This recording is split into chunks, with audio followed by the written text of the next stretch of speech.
Hi, so welcome back to mFavor Learning App. High court assistant പരീക്ഷയ്ക്കായിട്ട് ഏറ്റവും പ്രധാനപ്പെട്ട latest current affair ചോദ്യങ്ങൾ ഏതൊക്കെയാണെന്ന് നമുക്ക് ഡിസ്കസ് ചെയ്യാം. ഈ ഒരു സെഷൻ്റെ PDF note high court assistant Kerala എന്ന് സ്പേസ് ഇല്ലാതെ ടെലഗ്രാം ചാനലിൽ സെർച്ച് ചെയ്താൽ ഹൈക്കോർട്ട് അസിസ്റ്റന്റ് പരീക്ഷയ്ക്കായുള്ള mFavor ലേണിംഗ് ആപ്പിൻ്റെ എക്സ്ക്ലൂസീവ് ടെലഗ്രാം ചാനലിൽ നിങ്ങൾക്ക് ജോയിൻ ചെയ്തുകൊണ്ട് ഡൗൺലോഡ് ചെയ്യാം. ലിങ്ക് താഴെ നൽകിയേക്കാം, ഡിസ്ക്രിപ്ഷൻ ബോക്സിൽ നൽകിയേക്കാം. mFavor ലേണിംഗ് ആപ്പിനുള്ളിലും ഈ പറയുന്ന ക്ലാസിൻ്റെ നോട്ട് അവൈലബിൾ ആയിരിക്കും. ആരും എഴുതിയെടുക്കേണ്ട ആവശ്യമില്ല.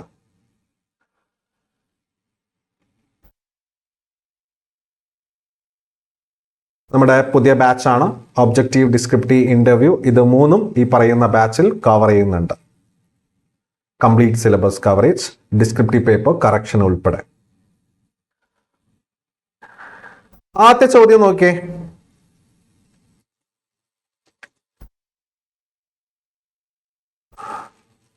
ഗോൾഡ്മാൻ എൻവയറമെന്റൽ പ്രൈസ് 2024 ഇത് ലഭിച്ചിരിക്കുന്നത് അലോക് ശുക്ല എന്ന വ്യക്തിക്കാണ്. സോ വളരെ ഇമ്പോർട്ടൻ്റ് ആണ്. എൻവയറമെന്റ് റിലേറ്റ് ചെയ്ത് വരുന്ന ചോദ്യങ്ങൾ നിരവധി കറണ്ട് അഫയേഴ്സിലുണ്ട്. ഗോൾഡ്മാൻ എൻവയറമെന്റൽ പ്രൈസ് 2024 അലോക് ശുക്ലയ്ക്കാണ് ലഭിച്ചിരിക്കുന്നത്. എന്തിനാണ് എന്നുള്ളത് കൂടി അറിഞ്ഞിരിക്കുന്നത് നന്നായിരിക്കും. കാരണം അദ്ദേഹം പ്രൊട്ടക്ട് ചെയ്ത ഫോറസ്റ്റ് ഛത്തീസ്ഗഡിന്റെ ലങ്സ് എന്നാണ് അറിയപ്പെടുന്നത്. Hasdeo Aranya forest, also known as the lungs of Chhattisgarh. അപ്പൊ ഈ ഒരു ഫോറസ്റ്റിനെ കോൾ മൈനിങ്ങിൽ നിന്നും സംരക്ഷിക്കുന്നതിന് വേണ്ടിയിട്ട് വിവിധ പ്രവർത്തനങ്ങൾ നടത്തിയതിന്റെ അടിസ്ഥാനത്തിലാണ് അലോക് ശുക്ലയ്ക്ക് അവാർഡ് ലഭിച്ചിരിക്കുന്നത്. Next one, venue of 46th Antarctic treaty conclusive meeting 2024. So വളരെ ഇമ്പോർട്ടൻ്റ് ആണ്. അന്റാർട്ടിക് ട്രീറ്റി എന്ന് പറഞ്ഞു കഴിഞ്ഞാൽ നമ്മുടെ ഈ അന്റാർട്ടിക്, ശരിക്കും ഈ അന്റാർട്ടിക് കോണ്ടിനെന്റ് എന്ന് പറയുന്നത് എല്ലാവർക്കും അറിയാം അല്ലെ, അന്റാർട്ടിക്ക. അവിടെ ഈ പറയുന്ന മനുഷ്യവാസം ഒന്നും തന്നെ ഇല്ല.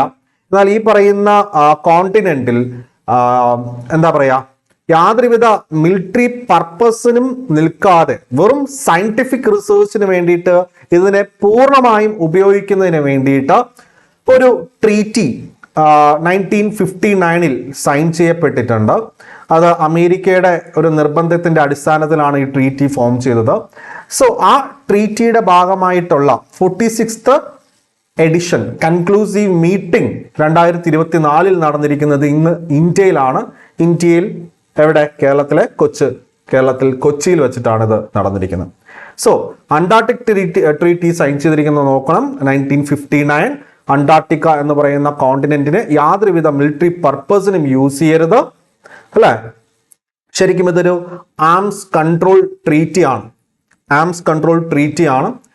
ഓക്കെ, സയന്റിഫിക് പർപ്പസിന് വേണ്ടി യൂസ് ചെയ്യാം, ബട്ട് മിലിറ്ററി പർപ്പസിന് വേണ്ടിയിട്ട് യൂസ് ചെയ്യാൻ പാടില്ല എന്നുള്ള ട്രീറ്റിയാണ്. സോ അതിൻ്റെ ഒരു മീറ്റിംഗ് നമ്മുടെ കൊച്ചിയിൽ നടന്നു. ഇനി venue of critical minerals summit 2024 അത് വന്നിട്ട് ന്യൂഡൽഹിയിലാണ്. എന്താണ് ക്രിട്ടിക്കൽ മിനറൽസ് എന്ന് പറയുന്നത്? ഒരു രാജ്യത്തിന്റെ മോഡേണൈസേഷൻ അല്ലെങ്കിൽ ആ രാജ്യത്തിന്റെ ടെക്നോളജി മോഡേണൈസ് ചെയ്യാൻ സഹായകരമാകുന്ന പ്രധാനപ്പെട്ട മിനറൽസ്. ഓക്കെ, മെറ്റാലിക്കും ആകാം, നോൺ മെറ്റാലിക്കും ആകാം. ഇപ്പൊ കോപ്പർ, കൊബാൾട്ട് അതുപോലുള്ളവയെല്ലാം നമ്മുടെ രാജ്യത്തിന്റെ ക്രിട്ടിക്കൽ മിനറൽസ് ആണ്. സോ ക്രിട്ടിക്കൽ മിനറൽസ് സമ്മിറ്റ് 2024 നടന്നിരിക്കുന്നത് ന്യൂഡൽഹിയിലാണ്. Next one, country passed a law criminalising same sex relationship. അതായത് ഇപ്പോൾ ലേറ്റസ്റ്റ് ആയിട്ട് നിങ്ങൾ കണ്ടു കാണും, ഇറാഖ് അവരുടെ രാജ്യത്ത് ഒരു ലോ പാസ് ചെയ്തു. ദാറ്റ് മീൻസ് സെയിം സെക്സ് റിലേഷൻഷിപ്പിനെ ക്രിമിനലൈസ് ചെയ്തുകൊണ്ട് ഒരു ലോ പാസ്സാക്കി. ഒരു ഏഷ്യൻ രാജ്യം ഇറാഖ്. ഇനി ദ ഹിന്ദു ന്യൂസ് പേപ്പറിലൊക്കെ വലിയ വാർത്തയായിട്ട് വന്നിട്ടുള്ളതാണ്. Bru community participated in Lok Sabha elections for the first time as voters from Tripura. Bru community അവരുടെ വളരെ എന്താ പറയാ, ഒരു എന്താ പറയാ, വളരെ ആളുകളുടെ എണ്ണം കുറവാണ്. ഒരു ട്രൈബൽ ഗ്രൂപ്പാണ്. മെയിൻലി ത്രിപുര, മിസോറാം എന്നിവിടങ്ങളിലാണ് അവർ കൂടുതലായിട്ടും കാണപ്പെടുന്നത്. അപ്പോൾ ഇത്തവണ എലക്ഷനിൽ ആദ്യമായിട്ട് ഒന്ന് നോക്കണം, 2024 ജനറൽ എലക്ഷൻ എന്ന് പറഞ്ഞാൽ 18th ലോക്സഭയിലേക്കുള്ള എലക്ഷനാണ്. 18th ലോക്സഭയിലേക്കുള്ള ആദ്യമായിട്ടാണ് ഈ പറയുന്ന കമ്മ്യൂണിറ്റി ലോക്സഭ എലക്ഷനിൽ പങ്കെടുക്കുന്നത്. എവിടെ നിന്നും? ത്രിപുരയിൽ നിന്നുമാണ് എന്നുള്ളത് കൂടി ഓർത്തിരിക്കുക. 2024 ഇന്ത്യൻ ജനറൽ എലക്ഷൻ എന്ന് പറയുന്നത് എത്രാമത്തെ ലോക്സഭയിലേക്കാണ്? അതും ഓർത്തിരിക്കണം, 18th ലോക്സഭ അല്ലെ, 18th ലോക്സഭ അല്ലെ. അതായത് ലോക്സഭയിലേക്കുള്ള 543 അംഗങ്ങളെ തെരഞ്ഞെടുക്കുന്നതുമായി ബന്ധപ്പെട്ട് ഏപ്രിൽ 19 മുതൽ ജൂൺ 1 വരെ 7 ഘട്ടങ്ങളിലായിട്ട് 7 ഫേസസ് ആയിട്ടാണ് ഈ പറയുന്ന എലക്ഷൻ നടന്നു വരുന്നത്. ഇപ്പോ 2 ഫേസ് കഴിഞ്ഞു അല്ലെ. ഇനി വളരെ ഇമ്പോർട്ടന്റ് ആയിട്ടുള്ള കാര്യം എന്ന് പറഞ്ഞു കഴിഞ്ഞാൽ ഈ പറയുന്ന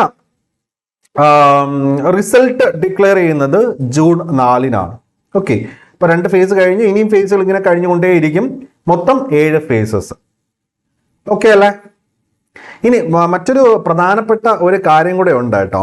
ഈ ഒരു ജനറൽ എലക്ഷനുമായി ബന്ധപ്പെട്ട് നമുക്ക് അറിയേണ്ട ഒരു കാര്യം എന്ന് പറഞ്ഞു കഴിഞ്ഞാൽ, ജനറൽ എലക്ഷൻ എന്ന് പറഞ്ഞു കഴിഞ്ഞാൽ ലോക്സഭയിലേക്കുള്ള എലക്ഷനാണ് അല്ലെ, ലോക്സഭയിലേക്കുള്ള എലക്ഷനാണ്. കേരളത്തിൽ നടന്നു, 20 ലോക്സഭാ മണ്ഡലങ്ങളിലേക്കുള്ള എലക്ഷൻ നടന്നു. എന്നാൽ സിക്കിം, അരുണാചൽ പ്രദേശ്, ഒഡീഷ, ആന്ധ്രാപ്രദേശ് എന്നിവിടങ്ങളിൽ ലോക്സഭാ ഇലക്ഷനോടൊപ്പം തന്നെ സ്റ്റേറ്റ് ലെജിസ്ലേറ്റീവ് അസംബ്ലിയിലേക്കുള്ള ഇലക്ഷനും നടക്കുകയാണ്. So Lok Sabha plus state legislative അസംബ്ലിയിലേക്കുള്ള ഇലക്ഷൻ സൈമിൾട്ടേനിയസ് ആയിട്ട് ഇത്തവണ നടക്കുന്ന 4 സംസ്ഥാനങ്ങൾ. അതാണ് ഈ പറയുന്ന ഒഡീഷ, അരുണാചൽ പ്രദേശ്, ആന്ധ്രാപ്രദേശ് ആൻഡ് സിക്കിം. ഓക്കെ, ഈ 4 സംസ്ഥാനങ്ങൾ അതൊന്ന് അറിഞ്ഞിരിക്കുക. ഇപ്പൊ നമുക്ക് ഇവിടുന്ന് കുറച്ച് കൂടുതൽ കാര്യങ്ങൾ കിട്ടിയിട്ടുണ്ട്. അതുപോലെ തന്നെ ജോഗ്രഫിക്കൽ ഇൻഡിക്കേഷൻ ടാഗ് ലഭിച്ചിട്ടുള്ള 2 പ്രധാനപ്പെട്ട കാര്യങ്ങൾ. ഒന്ന്, Ajrakh textile craft belongs to Gujarat. 2, Sanjhi craft belongs to Uttar Pradesh. നോക്കിക്കൊള്ളാം, ഒരുപാട് ഉൽപ്പന്നങ്ങൾക്ക് ജോഗ്രഫിക്കൽ ഇൻഡിക്കേഷൻ ടാഗ് ലഭിക്കുന്നുണ്ട്. ഓക്കെ, ഇനി world's largest airport Al Maktoum international airport is being constructed in. ഇപ്പൊ കൺസ്ട്രക്ട് ചെയ്തുകൊണ്ടിരിക്കുകയാണ്. അപ്പൊ അൽ മക്തൂം ഇന്റർനാഷണൽ എയർപോർട്ട് എവിടെ സ്ഥിതി ചെയ്യുന്നു? ദുബായിലാണ്. വേൾഡ്സ് ലാർജസ്റ്റ് എയർപോർട്ടാണ്. ഇനി world press freedom day 2024, world press freedom day May 3-നാണ്. അതിന്റെ തീം ഒന്ന് ഓർത്ത് വെച്ചാൽ മതി, a press for the planet, journalism in the face of environmental crisis. ഇപ്പോൾ മിക്കവാറും എല്ലാ ഡേയ്സിന്റെയും തീം എപ്പോഴും എൻവയറമെന്റ് അല്ലെങ്കിൽ ക്ലൈമറ്റ് ചേഞ്ചുമായിട്ട് ബന്ധപ്പെടുത്തിയാണ് പറയുന്നത്. ഓക്കെ, ഇനി ICC മെൻസ് 2020 വേൾഡ് കപ്പ് 2024 ഇപ്പോൾ ഉടനെ തന്നെ വരാനിരിക്കുകയാണ്. ഇന്ത്യയിൽ നിന്നും കേരളത്തിന്റെ സഞ്ജു സാംസണും ഈ പറയുന്ന ടീമിൽ ഇടം നേടിയിട്ടുണ്ട്. അപ്പോൾ ഇതിന്റെ ബ്രാൻഡ് അംബാസിഡേഴ്സ് എന്ന് പറയുന്നത് 3 പേരാണ്. ഇന്ത്യയുടെ ലെജൻഡറി ക്രിക്കറ്റർ ആയിരുന്ന യുവരാജ് സിംഗ്, വെസ്റ്റ് ഇൻഡീസ് കളിക്കാരനായ ക്രിസ് ഗെയിൽ, അതുപോലെ തന്നെ ഒളിമ്പിക് ഗോൾഡ് മെഡൽ അല്ലെ, ഒളിമ്പിക് ഗോൾഡ് മെഡലിസ്റ്റ് കൂടിയായ ജമൈക്കൻ താരം, Jamaica belongs to Jamaica nation. Okay, Usain Bolt, ഇവർ 3 പേരുമാണ് അംബാസിഡേഴ്സ് എന്ന് പറയുന്നത്. സോ വെരി ഇമ്പോർട്ടന്റ് ആണ്. ICC men's 2020 world cup 2024 venue നമ്മൾ മുന്നേ ഉള്ള ക്ലാസ്സിൽ ഡിസ്കസ് ചെയ്തു. എവിടെയൊക്കെയാണ്? West Indies and USA. Okay അല്ലേ? ഇനി director general of the national security guard NSG അല്ലെ, അതിന്റെ പുതിയ ഡയറക്ടർ ജനറൽ ആണ് നളിൻ പ്രഭത്. ഓക്കെ, അപ്പോ NSG എന്ന് പറയുന്നതാണ് ബ്ലാക്ക് കാറ്റ്സ് എന്ന് അറിയപ്പെടുന്നത് അല്ലെ. ബ്ലാക്ക് കാറ്റ്സ് അതായത് നമുക്ക് ശരിക്കും പറഞ്ഞാൽ 1984 നമ്മുടെ അമൃത്സർ അല്ലെ, അമൃത്സറിൽ നിന്നും തീവ്രവാദികളെ ഇറക്കി വിടുന്നതുമായി ബന്ധപ്പെട്ട് ഇന്ത്യൻ ആർമി നടത്തിയ ഓപ്പറേഷൻ ബ്ലൂ സ്റ്റാറിന് ശേഷം ഇന്ത്യയിൽ ആകമാനം സംഭവിച്ചുകൊണ്ടിരിക്കുന്ന ടെററിസ്റ്റ് ആക്ടിവിറ്റീസിനെ നേരിടുവാൻ വേണ്ടിയിട്ട് സ്ഥാപിച്ചതാണ് നാഷണൽ സെക്യൂരിറ്റി ഗാർഡ് അഥവാ NSG, ബ്ലാക്ക് കാറ്റ്സ് എന്നും അറിയപ്പെടും.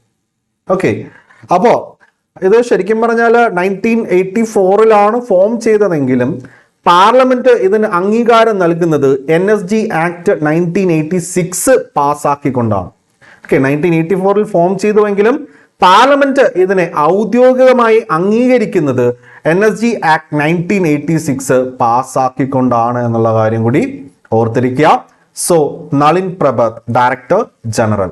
ഇനി India's collaboration to nurture startups in the EV electronic vehicle അല്ലെ, ബാറ്ററി റീസൈക്ലിംഗ് ഫീൽഡ്, അതായത് യൂറോപ്യൻ യൂണിയനുമായിട്ട് ചേർന്നുകൊണ്ട് EV ബാറ്ററി റീസൈക്ലിംഗ് ആയി ഒരു കൊളാബറേഷൻ ഇന്ത്യ ഇപ്പോൾ ആരംഭിച്ചിട്ടുണ്ട്.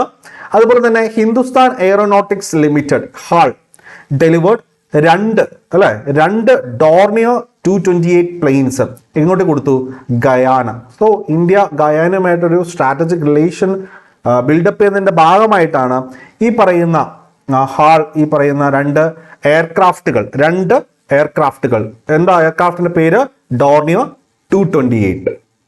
ഇനി G7 സമ്മിറ്റ്. ഓക്കെ, നമ്മൾ കഴിഞ്ഞ ക്ലാസ്സിൽ ബ്രിക്സ് സമ്മിറ്റിനെ കുറിച്ച് പഠിച്ചു, G20 സമ്മിറ്റിനെ കുറിച്ച് പഠിച്ചു. ഇനി G7 സമ്മിറ്റ് 2024, അതായത് G7ന്റെ 15th എഡിഷൻ ആണ്. അതിന്റെ വെന്യൂ വന്നിട്ട് ഇറ്റലിയാണ്.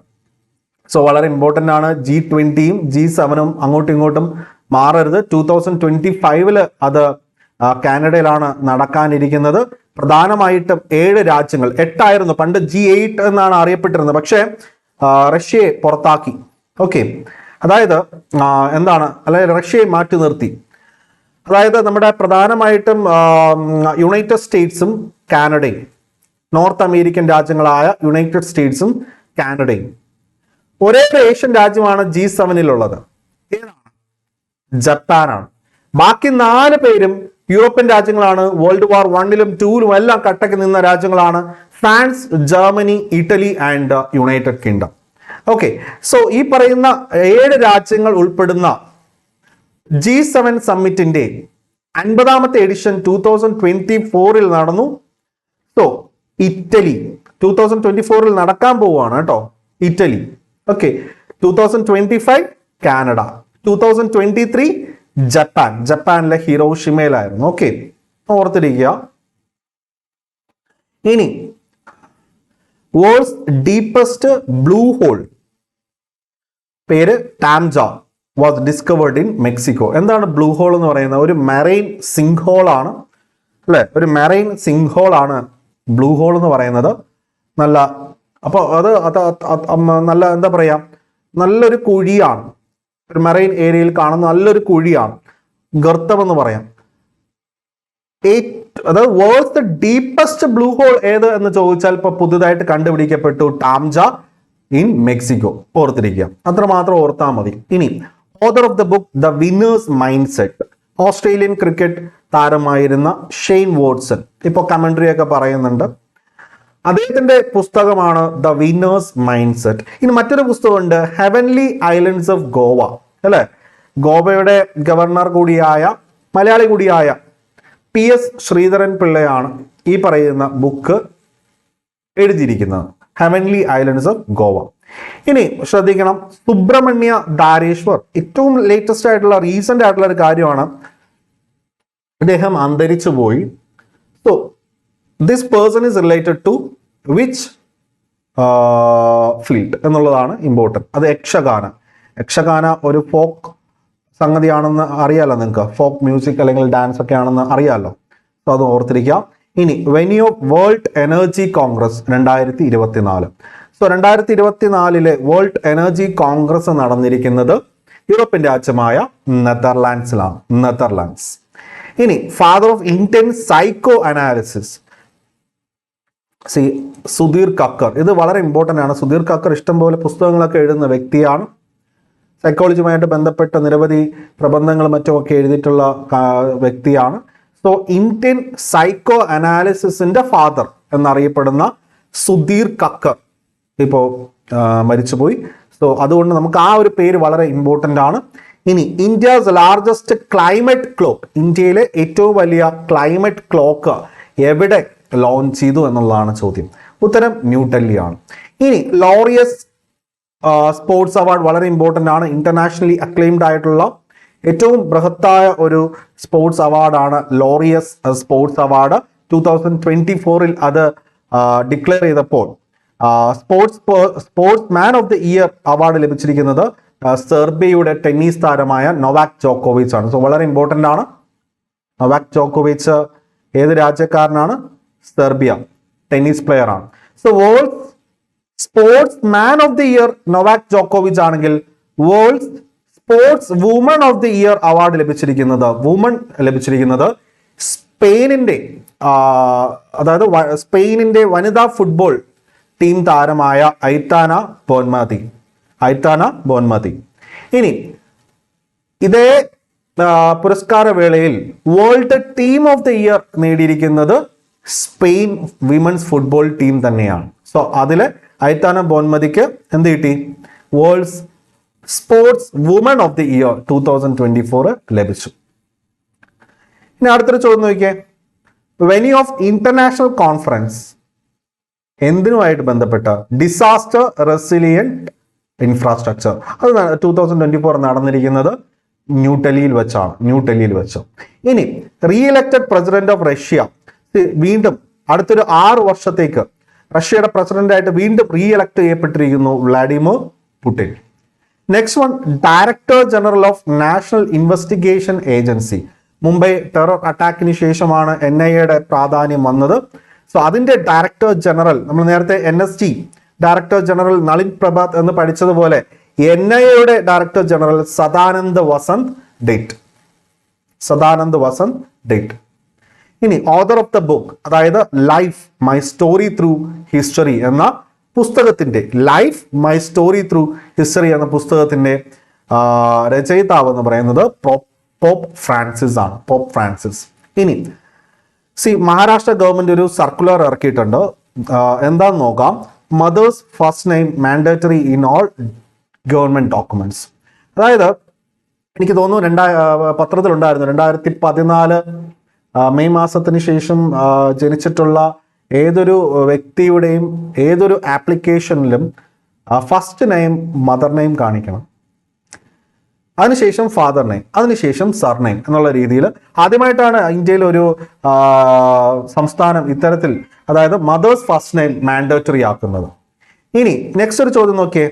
സിൻട്രി ഫെർട്ടിലൈസർ പ്ലാന്റ് ഈ അടുത്തായിട്ട് നരേന്ദ്രമോദി ഉദ്ഘാടനം ചെയ്തു. എവിടെയാണെന്നാണ് ചോദ്യം. ഉത്തരം ജാർഖണ്ഡ്. ഓക്കെ. ഇനി അടുത്തൊരു ചോദ്യമാണ് സ്പോർട്സുമായിട്ട് ബന്ധപ്പെട്ട് winners of 77th Santosh trophy football 2023-24 edition ആണ്. So winners of 77th Santosh trophy football എന്ന് പറയുന്നത് സർവീസസ് ആണ്. സർവീസസ് ഫൈനലിൽ ഗോവയെ ഡിഫീറ്റ് ചെയ്തു. സോ വളരെ ഇമ്പോർട്ടൻ്റ് ആണ്. ഇനി എറസ്മസ് പ്രൈസ് 2024 ലഭിച്ചിരിക്കുന്നത് ഇന്ത്യൻ റൈറ്ററായ അമിതാവ് ഘോഷിനാണ്. എറസ്മസ് പ്രൈസ് എന്ന് പറയുന്നത് വളരെ ഇമ്പോർട്ടൻ്റ് ആയിട്ടുള്ള ഇന്റർനാഷണൽ അവാർഡാണ്, റിലേറ്റഡ് ടു കൾച്ചർ, സോഷ്യൽ സയൻസുമായിട്ടൊക്കെ ബന്ധപ്പെട്ട് വരും. സോ അമിതാവ് ഘോഷിനാണത് ലഭിച്ചിരിക്കുന്നത്, ഇന്ത്യൻ റൈറ്ററാണ്. അമിതാവ് ഘോഷുമായിട്ട് ബന്ധപ്പെട്ട നിരവധി ചോദ്യങ്ങൾ പല പരീക്ഷകളിലും വന്നിട്ടുണ്ട്. അമിതാവ് ഘോഷ് എഴുതിയിട്ടുള്ള ഒരു പ്രധാന പുസ്തകം ദ കൽക്കട്ട ക്രോമോസോം നിരവധി തവണ മിക്ക പരീക്ഷകളിലും ചോദിച്ചിട്ടുള്ളതാണ്. The glass palace, the hungry tide, circle of reason, shadow lines, ഇതെല്ലാം എന്താണ് വളരെ പ്രധാനപ്പെട്ട സീ ഓഫ് പോപ്പീസ് അല്ലേ, ഇതൊക്കെ വളരെ ഇമ്പോർട്ടൻ്റ് ആയിട്ടുള്ള അദ്ദേഹത്തിന് മറ്റേ ജ്ഞാനപീഠ അവാർഡ് പോലും ലഭിച്ചിട്ടുള്ള ഒരു വ്യക്തിയാണ്. സോ അദ്ദേഹത്തിന്റെ പുസ്തകങ്ങൾ അറിഞ്ഞിരിക്കുന്നത് നന്നായിരിക്കും.